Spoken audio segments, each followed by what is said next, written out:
Salve Maria Santíssima. Comentário de São Tomás de Aquino aos Tessalonicenses. Logo no início da introdução ele vai falar o seguinte: as águas cresceram. Gênesis 7:17. Estas palavras competem à matéria desta epístola. A arca, com efeito, é figura da igreja, como diz em 1 Pedro 3:20. Porque assim como na arca, enquanto outras pereceram, poucas almas foram salvas. Assim na igreja, poucos, isto é, só os eleitos serão salvos.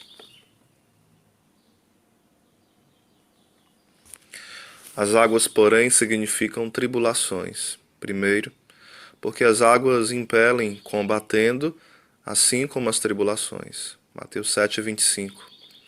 Transbordaram os rios, e assopraram os ventos e combateram aquela casa. Mas a igreja não é movida pelo embate dos rios, por isso acrescenta, e não caiu. Segundo, a água extingue o fogo, Eclesiástico 3:33.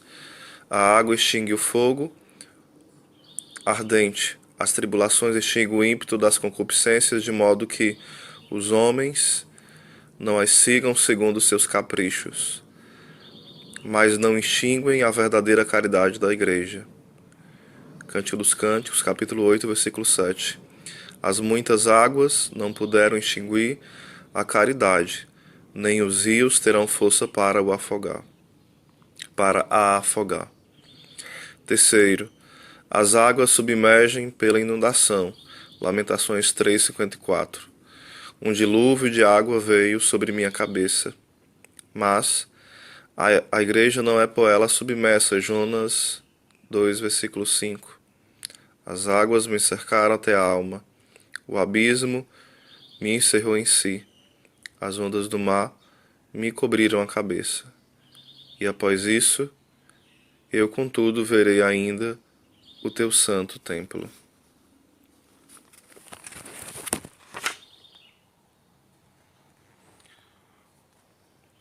Portanto,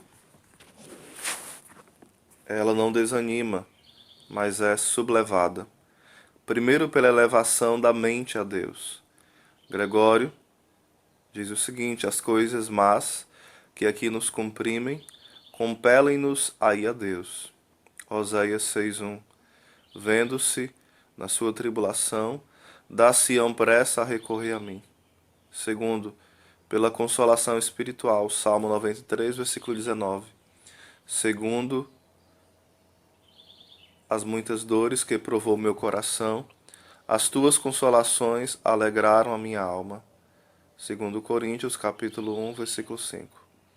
Porque à medida em que nos crescem as penas de Cristo, crescem também por Cristo as nossas consolações.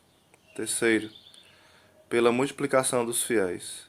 Porque em tempo de perseguições, Deus fez crescer a igreja. Êxodo capítulo 1, versículo 12. Quanto mais as oprimiam, tanto mais se multiplicavam e cresciam. Assim, portanto, aquelas palavras de Gênesis convêm a esta epístola, pois padecendo estes muitas tribulações, permaneceram fortes. Vejamos, pois, o texto.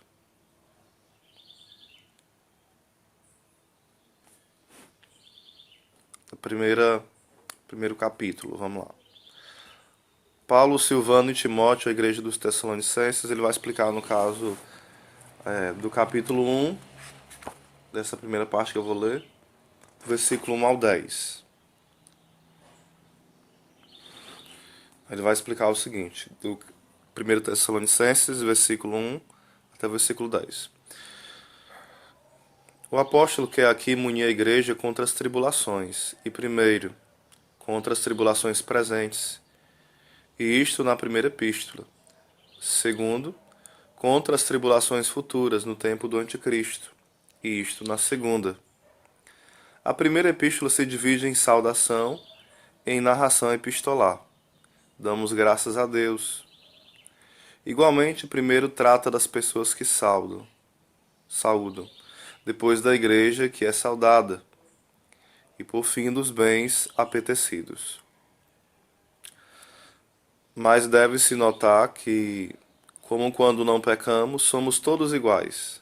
Por isso, como escreve a estes bons, o apóstolo não faz menção de cargo, mas somente do nome de sua humildade.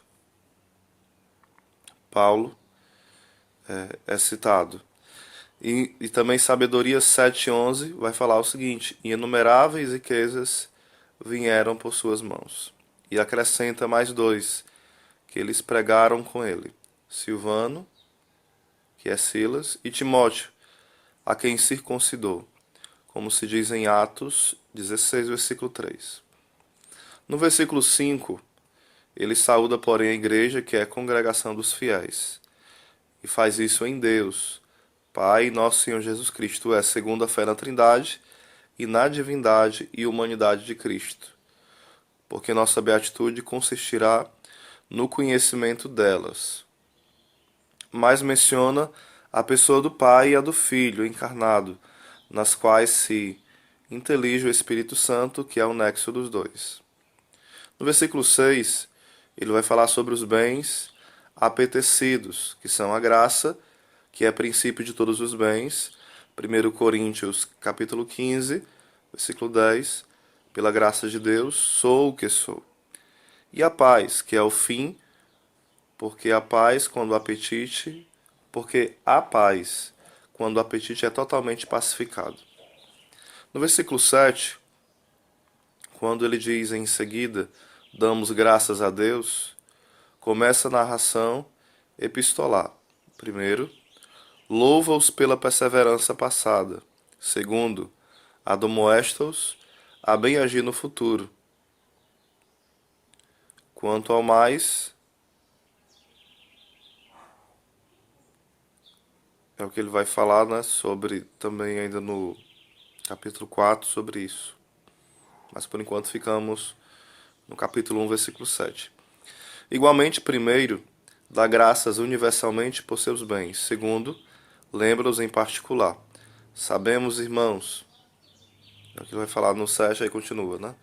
Com respeito ao primeiro, faz duas coisas. Primeiro, põe a ação de graças. Segundo, a sua matéria. Lembrando-nos, ele começa a falar isso, lembrando-nos, né? E isso quer dizer, igualmente, primeiro tem de graças, primeiramente, rende graças por eles. Segundo, ora por eles, fazendo continuamente memória de vós.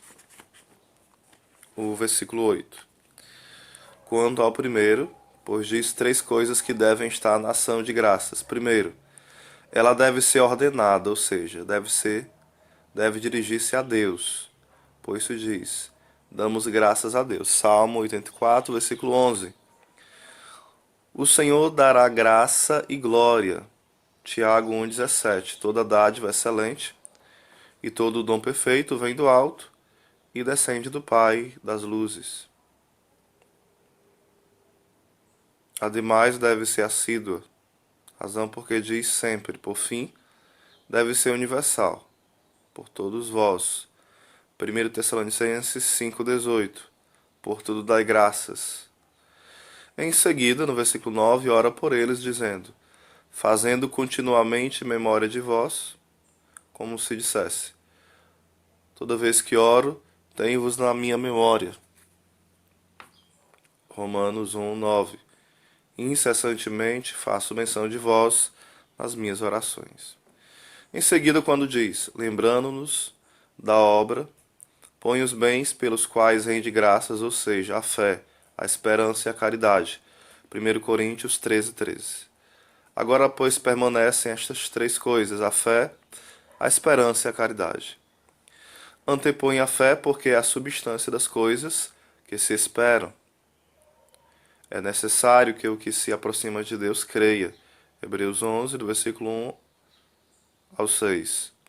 Mas esta não é suficiente se não tem operação e labor. Por isso diz a obra e o trabalho da vossa fé. Tiago 2,26. A fé sem obras é morta.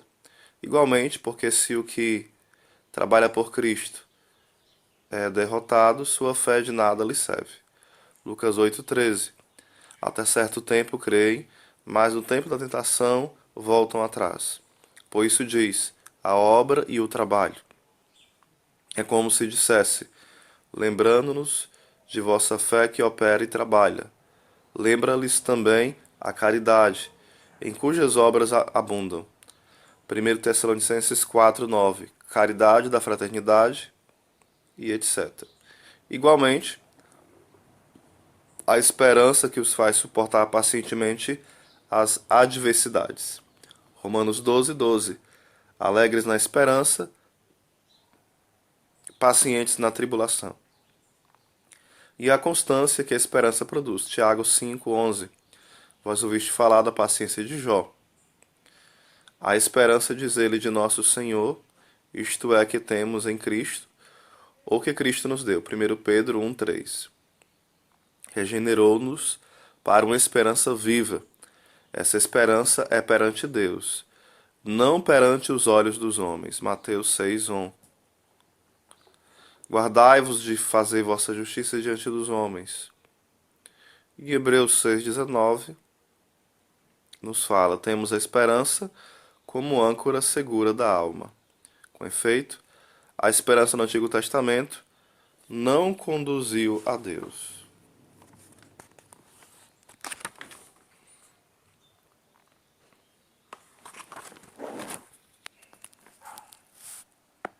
Aí até o versículo 11. Depois a gente continua.